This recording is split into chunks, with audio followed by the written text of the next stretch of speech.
Tabor is a state constitutional amendment that limits growth in both state and local budgets by a formula of inflation and population.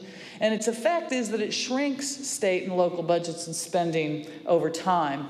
Now, Colorado is the only state in the country that has adopted Tabor in the Colorado form. What Tabor has done is it's strangled our budget slowly, and they were squeezing tighter and tighter every year. The interesting thing about Tabor, simply because of the way the economy worked, is that those bad effects take a few years to appear. But once they sort of show up, they have a tendency to hang around, and they tend to result in some pretty horrible consequences for the citizens. In fact, it got so bad that in November of 2005, Coloradans voted to put the Tabor revenue limit, this requirement that we can't increase spending or revenue by more than inflation plus population. We put it in timeout for 5 years. In 1992, Colorado ranked 35th in state and local spending for K-12 as a percentage of personal income. By 2000, we'd fallen to 49th in the country. In 1992, we ranked 30th when comparing average teacher salaries to annual earnings in the private sector. In 2002, we managed to make it all the way to 50th. In 1992, Colorado ranked 35th in state spending for higher education as a share of personal income. By 2004, we'd fallen to 48th. The appropriations for the University of Colorado in 2004 was roughly the same as it received in 1995 in real dollars, but it had an estimated 5,000 more students in 2004 than it did in 1995. In 2004, Colorado ranked 44th in the number of children receiving scheduled immunizations. And I have to add a little point to this. We also suffered a whooping cough epidemic. It is not coincidental when your kids aren't getting immunized that you have public health problems. And those are the kinds of things that are so invisible so often in this debate about taxes and spending. In 1992, Colorado ranked 23rd in the adequacy of prenatal care that we delivered. In 2002, we'd managed to get to 48th. In 1992, Colorado was 33rd in the percentage of low-income children lacking health insurance. And in 2004, I'm ashamed to say, we made it to the ranking of 50th. Now, some people like to just sort of ignore all of those kinds of human service or public policy outcomes because they say, but you know what it did do for us is it improved our economy. Colorado had a booming economy in the 90s, and we did. We had one of the fastest growing economies in the country, right up there with Georgia, quite frankly. And what we know is that most of the Rocky Mountain West was growing very, very rapidly during that period. And so what we decided to do is to try to test that notion of whether this limitation on spending or on revenue to the state actually resulted in any of that or caused any of that economic boom. Well, this analysis shows that when we compared the period 1980 to 1992, Colorado grew at about the average rate, about the same rate of most of the Rocky Mountain states. And, you know, that's where much of the growth is these days, and even during that period. In the period 1992 to 2004, the period in which Tabor was in place in Colorado, Colorado actually grew at a rate slightly below the states, our compatriot states in the Rocky Mountain West. So I just think that idea that somehow lowering these taxes is going to result in economic growth or employment growth, the statistics don't bear out that claim. As Deloitte and Touche reported, a good business climate depends as much on or more on the quality of public services as it does on state tax levels. Tom Clark has suggested for businesses to be successful, you need roads, you need higher education, both of which have gotten worse under Tabor and will continue to get worse. Now, why Tabor doesn't work is that the inflation plus population formula just doesn't capture the cost of goods and services that are purchased by the state. And there's two pieces of that component of that formula, and neither of them work particularly well.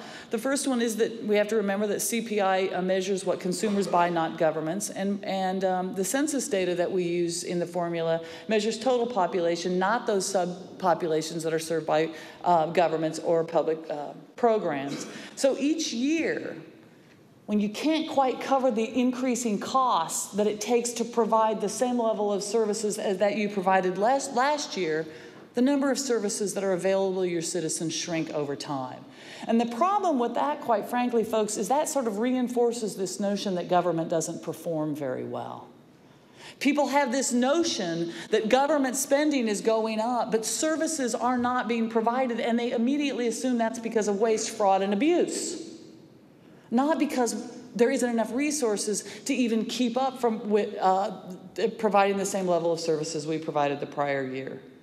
And the important thing about it, and one of the things that I find most troubling in these debates around the country, is oftentimes Tabor is sold as something that will attempt to actually make government services more efficient. And our experience in Colorado is that it has nothing to do with efficiency. It simply has to do with how much money is available. And oftentimes we've found that's resulted in very inefficient decisions, particularly purchasing decisions in the area of technology.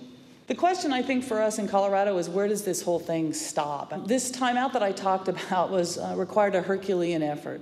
It came about only because our Republican governor at the time, Bill Owens, joined with the Democratic legislature to say that we have to do something because the next round of cuts that we were facing were so significant that it literally, many people predicted the end of our publicly financed higher education system.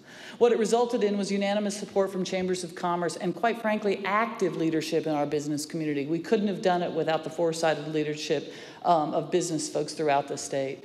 We put together a coalition of 1,100 organizations representing everything from churches to schools to soccer clubs to chambers of commerce and everything else. And quite frankly, folks, we only passed the referendum C on a vote of 52% to 48%.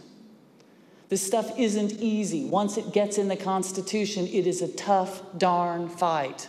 Now, let me reiterate the sort of the takeaway, and that is that the limits with this constitutional kind of an approach, these limits do become permanent.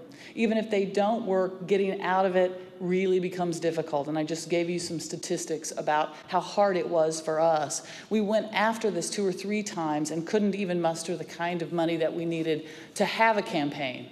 And when we finally did get that $8 million campaign, we passed that timeout with a very small, very thin majority. The other thing I think the second thing I think is critically important to remember is that it really removes all the flexibility that legislators have and other policymakers have to address the dynamic changes in fiscal environments and continually changing circumstances and emergencies that confront state and local communities. The fourth, and I think one of the most significant things, is that money and influence become the name of the game. Statewide campaigns to pass constitutional overrides, as I mentioned, are very costly. What this does is it favors special interests that have those large amounts of money. You're really getting into this debate at the right time, before the legislature acts to put this thing on the ballot. This becomes a much more difficult challenge once you get into a campaign mode where everybody's sort of thinking and rationale ratchets down to a 15-second soundbite. Tabor is a gimmick that cannot deliver on all the promises that too often its advocates make.